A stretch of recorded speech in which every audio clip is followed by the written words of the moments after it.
सभी साथियों को मेरा नमस्कार। स्वागत है आपका अपने YouTube चैनल मेटा स्टडी पर। हरियाणा कर्मचारी चयन आयोग में ग्रुप सी के पदों की भर्ती का मामला, सामाजिक आर्थिक मानदंड के अंक काटने से पहले उम्मीदवार को नोटिस जारी होगा।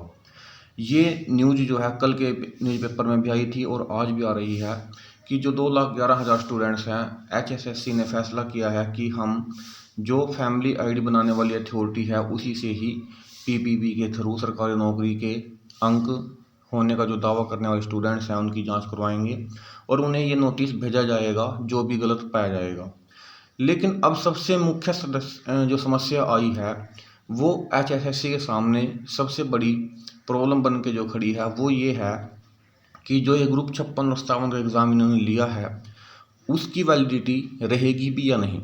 जैसा कि आप सभी को पता है, पहले भी जब इस एग्ज़ाम को लिया गया था इससे एक दिन पहले ही हाई कोर्ट ने स्टे कर दिया था, फिर डबल बेंच से बड़ी मुश्किल से इजाज़त लेकर उस एग्ज़ाम को करवाया गया और अब तक भी वो कोर्ट केस जारी है और 3 अक्टूबर को उसके लिए सुनवाई है।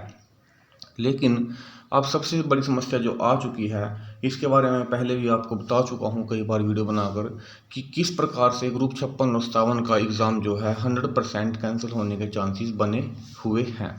वैसे कल के न्यूज़पेपर में ये खबर भी थी कि HSSC ने जो है हाई कोर्ट में जो जवाब दायर करने के लिए अपील बनाई है उसमें लिखा गया है कि जिस एजेंसी ने पेपर बनाया था उसमें 41 क्वेश्चन के जो रिपीट हुए हैं ग्रुप नंबर 56 में, उस एजेंसी ने अपनी गलती मान ली है। अब देखिए, सबसे पहली बात यही है कि हरियाणा कर्मचारी चयन आयोग अब वहाँ पर मतलब कि वाद विवाद करने की बजाय अपनी गलती मानने को तैयार है। हाई कोर्ट में जाकर वो ये कहने को तैयार हैं कि उनकी गलती है। अब कोर्ट जो होती है, हाई कोर्ट हो चाहे सुप्रीम कोर्ट हो, वह गलती की सज़ा देने के लिए बैठा है, न कि गलती को माफ़ करने के लिए। तो यहाँ पर HSSC खुद ही जो है थोड़ी कमज़ोर पड़ती हुई नज़र आ रही है। अब दूसरी बात आ रही है सोशियो इकोनॉमिक के नंबर की। सोशियो इकोनॉमिक के जो नंबर हैं उनमें आप अपने सामने देख सकते हैं, ये मैं नहीं कह रहा हूँ, ये खुद दैनिक सवेरा की खबर है कि जिस तरह से उम्मीदवार शिकायत कर रहे हैं कि सरकारी नौकरी न होने के गलत अंक क्लेम किए हुए हैं, उससे लगता है कि इन 2.04 लाख दावेदारों में से लगभग 1/3 दावे गलत निकल सकते हैं। यानी कि 2 लाख के आसपास स्टूडेंट्स जो हैं उनमें से 1/3 यानी कि लगभग 66-67 हज़ार जो दावे हैं वह गलत क्लेम के निकल सकते हैं। अब इससे बड़ी महत्वपूर्ण बात क्या है, यह अनुमान ग्रुप 56-57 में छांटे गए उम्मीदवारों में चेकिंग करने के बाद जो आंकड़ा सामने आया है उसके आधार पर है। यानी कि जो स्टूडेंट्स जिन्होंने ग्रुप 56 और 57 का पेपर दिया है, लगभग 30-35 हज़ार स्टूडेंट्स थे जिन्होंने ग्रुप 56 और ग्रुप 57 का पेपर दिया था। टोटल स्टूडेंट्स जो इनको जोड़ लें तो लगभग 40 हज़ार के आसपास बैठ जाते हैं। इनमें से लगभग 1/3 स्टूडेंट्स जो हैं दावा गलत क्लेम कर रहे हैं और इसका जो 1/3 है यानी कि लगभग 13,000 के आसपास स्टूडेंट्स। हम अगर 13,000 बिना माने, मेरा तो मानना ये है कि अगर 13,000 छोड़िए, अगर 13 स्टूडेंट भी गलत निकल आते हैं तब भी ये पेपर आगे नहीं हो सकता, क्योंकि अगर 13 गलत लोगों ने पेपर दे दिया है तो इसका मतलब उनकी जगह अगले 13 को बिठाया जाना था, जो कि अनुचित है। अगर HSSC इस पेपर को कैंसिल नहीं करता है तो वो 13 लोग भी पेपर में जो है आगे अपील करेंगे।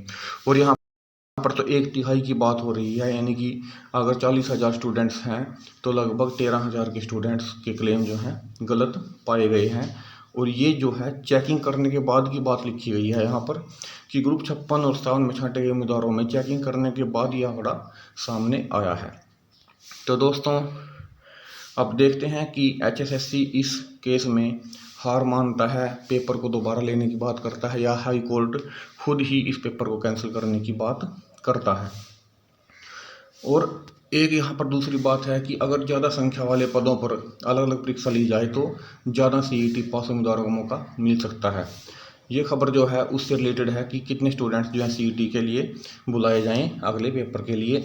जैसे कि यूँ तो आयोग ने कई कैटेगरी में एक समूह बनाकर पेपर लेने शुरू कर दिए हैं। इस तरह लगभग 61 ग्रुप बने हैं। अब CET पास आवेदकों में से 4 गुणों को बुलाया जा रहा है। अगर ज़्यादा संख्या वाले पदों के लिए अलग अलग परीक्षा हो और चयन श्रेणी में पहुंचने वाले उम्मीदवारों को दूसरी परीक्षा से बाहर कर नीचे मेरिट वालों को मौका दिया जाए तो ज़्यादा आवेदकों को मौका मिल सकता है। यह प्रस्ताव जो है कई उम्मीदवारों ने भेजा भी है, जैसे कि अगर पटवारी, कनाल पटवारी, ग्राम सचिव, क्लर्क और 50 से ज़्यादा संख्या वाले अन्य पदों के लिए अलग अलग पेपर हो तो ज़्यादा युवाओं को नौकरी के लिए पेपर देने का मौका मिलेगा। अब ये फैसला जो है HSSC को करना है। देखते हैं क्या होता है। तब तक के लिए आप हमारे साथ बने रहें और चैनल को सब्सक्राइब कर लें। धन्यवाद।